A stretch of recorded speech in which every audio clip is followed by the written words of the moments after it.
नमस्कार, मी पुष्कर श्रोत्री.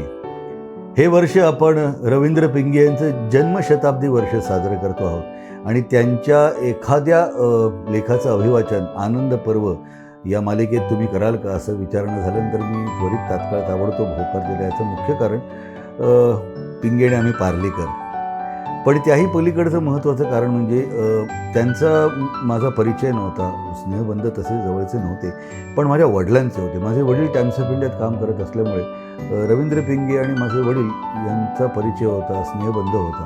त्यामुळे त्यांच्याकडनं पिंगेंबद्दल मी अनेक वेळा ऐकलेलं होतं आणि जेव्हा मी वाचायला सुरुवात केली त्या काळामध्ये त्यांचे मी ललित लेख माझ्या परीने खूप वाचले होते.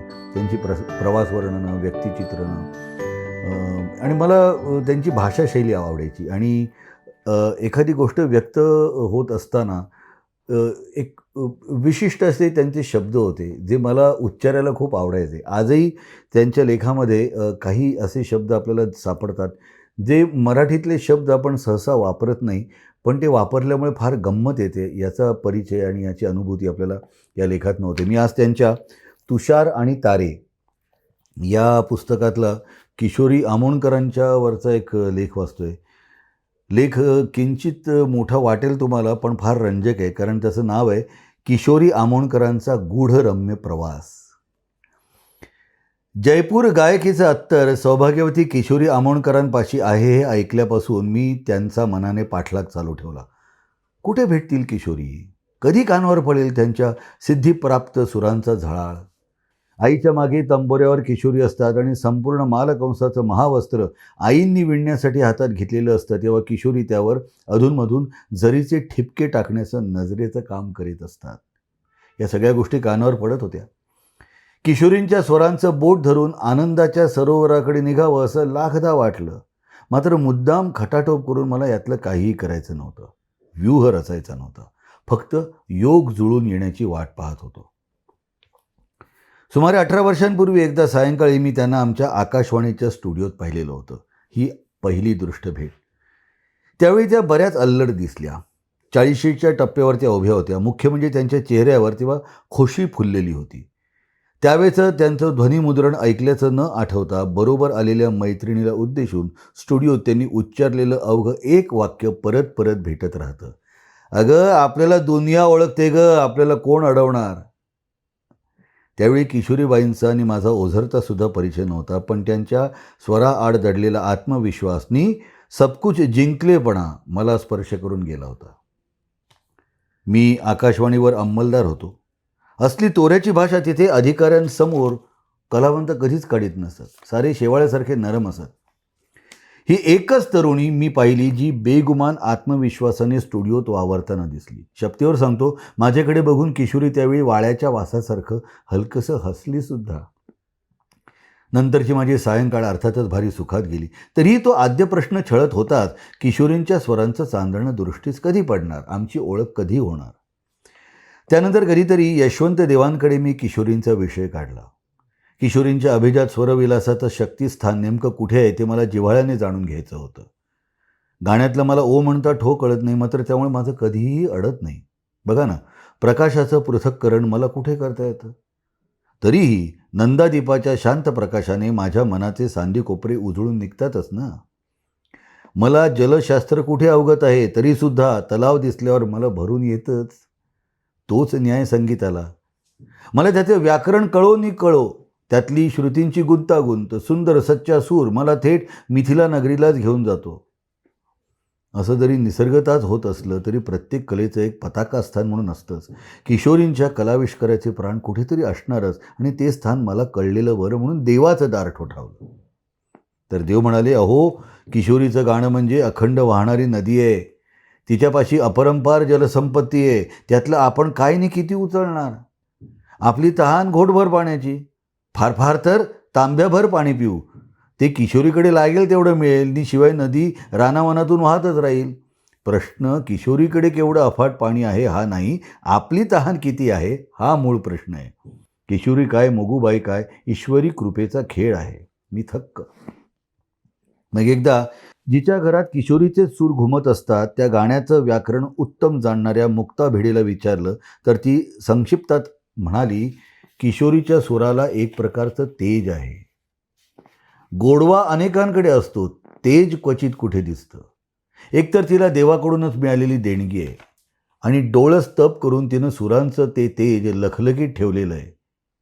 ती बंदिशी बांधते त्या एका तेजाने चक्रावून जाल.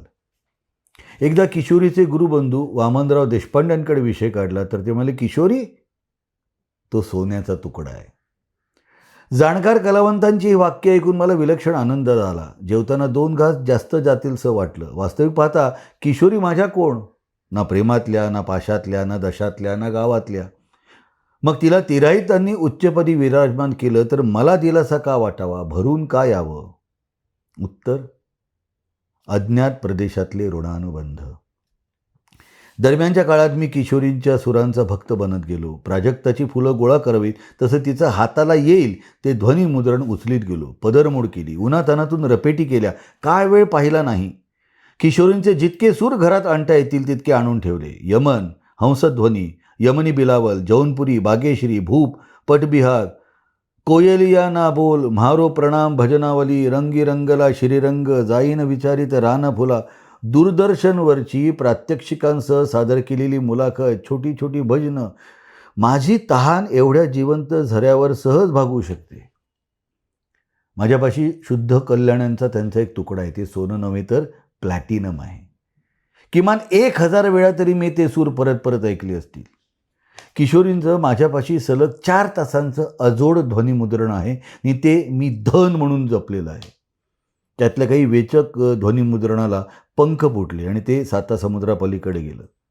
माझी बालंबाल खात्री आहे की जेव्हा हे शब्द मी इथे पार्ल्यात बसून पहाटेच लिहितो आहे तेव्हा तिकडे मँचेस्टरला संध्याकाळ पडली असेल आणि किशोरीवर जीव टाकणारा तिथला रामदास गोठिवरेकर या क्षणी तिचा हंसध्वनी ऐकण्यात विरघळून गेला असेल. अखेर या ज्याच्या त्याच्या भाग्याच्या गोष्टी आहेत. देवाने किशोरीला भरभरून दिलेलं आहे आणि आम्ही लुटत आहोत. अशावेळी मन कृतज्ञतेनं ओथंबून येतं. त्या गूढ शक्तीची दानक्षमताच अगाध आहे. वाटतं दिव्य स्वरांचे हे निष्कलंक रत्नभांडार किशोरीने कुठून गोळा केलं असेल. किती खस्ता काढले असतील त्या धनराशी वेचताना. किती लौकिक सुखांकडे पाठ फिरवली असेल, आरोग्याची हेळसांड केली असेल, असंतुष्ट आत्म्यांचे किती क्रूर वाघबाण सहन केले असतील. आपल्याला प्रकाशाचा लखलखाट तेवढा दिसतो, तथापि तो पृथ्वीवर सिद्ध होण्याच्या अगोदर किती दिव्य किरणांची गोळाबेरीज अवकाशात झालेली असते. परवा खुद्द किशोरींनाच मी म्हटलं, मी दिवे मालवतो आणि तुमचे स्वर ऐकत बसतो. मला अगदी हलकं हलकं वाटतं. तुमचं शास्त्र मला कळत नाही, पण मला तुमचं गाणं ऐकताना आत कुठेतरी शांत वाटतं. त्या लागलीच म्हणाल्या, हो ना, झालं तर मग गाणं ऐकून शांतच वाटलं पाहिजे. परवा दत्ता मारुलकरांनी 30 वर्षांपूर्वींचं बिल्हण या सांगीतिकेचं ध्वनिमुद्रण ऐकवलं. त्यात किशोरींचा 30 वर्षांपूर्वीचा आवाज आहे.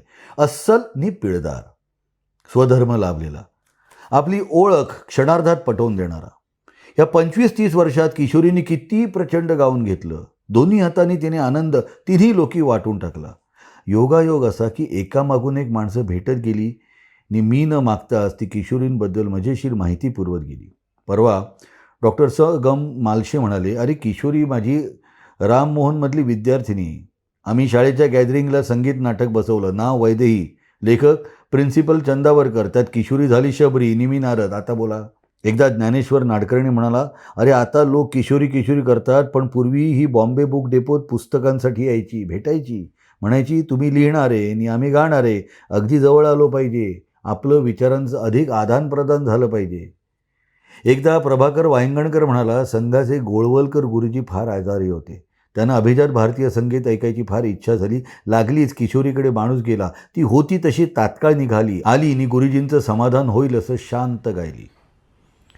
अर्थात सुवर्णाच्या नाण्याला सुद्धा दुसरीही बाजू असतेच. तेव्हा किशोरींच्या उन्मत्तपणाच्या, चक्रमपणाच्या, हम करे सो कायदा छाप वागण्याच्या दंतकथाही कानावर पडल्यात. ते ऐकून फार फार तर हलकं फुलकं मनोरंजन झालं असं म्हणूया. एकतर असूयाग्रस्त आणि रिकामटेकडे पण भोगवाट्याला आलेले वांझ कलाकार श्रेष्ठांच्या नावे बोटं मोडण्यापलीकडे काहीच करू शकत नाही. ते गुणाकार करून विकृत वावड्या पिकवतात. त्यात तथ्यांश असतो पण निखळ सत्य नसतं. इतरांपेक्षा त्यांच्या भावना अधिक तीव्र असतील हे आपण जाणून घेतलं पाहिजे. आणि माझं मन मला ग्वाही देतं की लोकोत्तर प्रज्ञाशाली कलावंताला आपण सर्वांनी झुकल्या मापाने सर्व स्तरांवरलं सर्व प्रकारचं स्वातंत्र्य बहाल केलंच पाहिजे. निवाडे करणारे आम्ही कोण? आमचे हात स्वच्छ आहेत. प्रतिभावंतांवर दिलखुलास प्रेम करायला आम्ही कधी शिकणार? अकराळ विक्राळ दंतकथांचं तण तोडून आपण किशोरींच्या मैफिलीत सहभागी होऊया. 2 तानपुऱ्यांच्या मध्ये बसून स्वरमंडलाच्या साथीने ती काय नजराणा पेश करते ते स्वच्छ मनाने ऐकूया, फुलं वेचूया.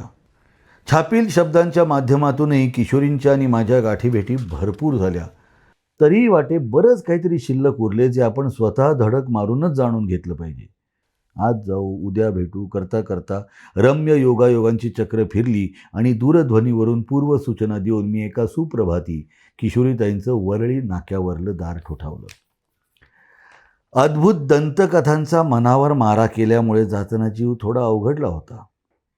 बाई एक घाव 2 तुकडे करतील नि मोरूला परतून लावतील असंही वाटलं नव्हतं. तसं नाही. इथे माझा आत्मसन्मान न डागळो अशी मनातल्या मनात प्रार्थनाही करून घेतली. या सर्व पूर्वग्रहांवर पहिल्या पावलाला यथास्थित पाणी पडलं. किशोरीबाई पूजेत मग्न होत्या.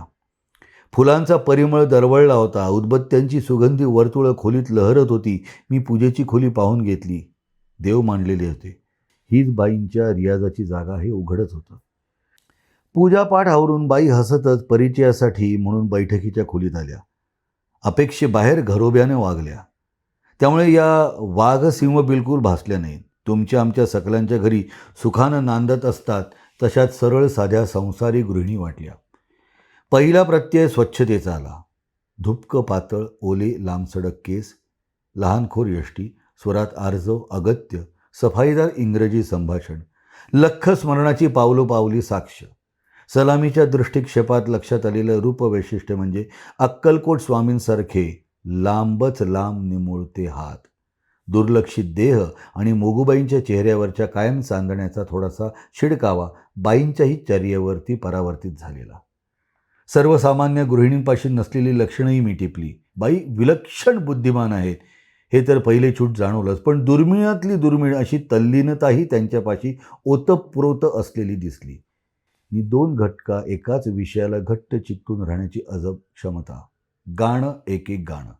हेच वळण मग पुढच्या सर्व भेटीतून उमटत राहिलं. बाईंचं व्यक्तिमत्व त्रस्त जरूर वाटलं, पण आईचा उल्लेख निघताच त्या गहीवरून यायच्या.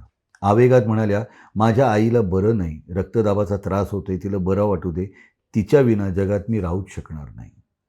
वेदना कळते, मात्रा ठाऊक असते, सर्व दुःखांचा उगम इथे आहे, मी काय बोलणार. किशोरींचं निशब्द सानिध्यही धीर देतं. त्या एकाच वेळी सर्वात असतात नि कशातही नसतात. आपल्यामध्ये पूर्ण विरघळून गेलेले असतात. परवा त्यांच्या घरी गेलो. बाई दूरदर्शनवरचा चित्रपट पाहत होत्या. मी विचारलं कुठला चित्रपट पाहिलाय, तर त्यांना काहीच बोध होईना. जणू त्यांची दुसऱ्याच विचारात समाधी लागली होती. आणि हेही मी निरखून ठेवलंय की बाईंची बोलता बोलता तंद्री लागते. तावून तावून बोलतात नि एकाएकी रानात वारा पडावा तशा गप्प होतात. बैठक सोडून निघून जातात. त्यांना भारतीय संगीताची सगळी चौकटच बदलायची आहे. पंडित भातखंड्यांचे कायदेच त्यांना मोडीत काढायचे आहेत. ह्या अनवाणी प्रवासात बाईंना साथ करायची म्हणजे गरुड राजाचेच पंख लावायला हवेत. ते आहेतच कोणाकडे. एकदा मला म्हणाल्या, तुम्ही रसगंगाधर वाचलंय का, हे वाचलंय काय, ते वाचलंय काय. माझा नन्नाचा पाडा. एकदा धिटाई करून मी दूरध्वनीवरून सांगून टाकलं, ताई मी मला असं एखाद्या विषयात ध्यास घेऊन लोटून दिलेलं नाही हो. त्यावर त्या करुणाद्र स्वरात म्हणाल्या, रवींद्रजी सर्वस्व झोकून दिल्याशिवाय, ध्यास घेतल्याशिवाय विशुद्ध ज्ञानाची प्राप्ती होईल का हो. ही मूळ वस्तू.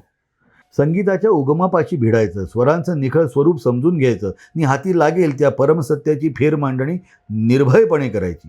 त्यासाठी प्रकृतीची आबाळ करायची, उपेक्षा, टिंगलटवाळी, मनस्ताप सारं सारं सोसायचं. खटाटोपात पैची प्राप्ती नाही, दूषणांचं मात्र धनी व्हायचं. ध्यास आणि अखंड उपासना हे 2 नेत्र उघडून किती खडतर प्रवासाला निघाल्यात या किशोरीताई. या उत्तरायणात जमेची बाजू एकच आहे. नीती म्हणजे कुर्डीच्या रवळनाथांपासून पूज्य राघवेंद्र स्वामींपर्यंत अनेक शुभंकर शक्तींची विमल कृपा किशोरींना लाभली आहे. त्या अनुग्रहाच्या सावलीत आहेत. जोडीला शिस्तशीर व्यासंग आहे. साहजिकच साक्षात्कारी बुद्धीला भासलेल्या सत्याचा वेध घेता घेता किशोरीताई उंचावरल्या सिंहासनाच्या किती निकट पोचल्या. हा आहे तुषार आणि तारेमधला किशोरीताई आमोणकरांवरचा त्यांचा रवींद्र पिंगे यांचा लेख. हे वाचायचं भाग्य मला आज लाभलं, त्याबद्दल धन्यवाद. आभार.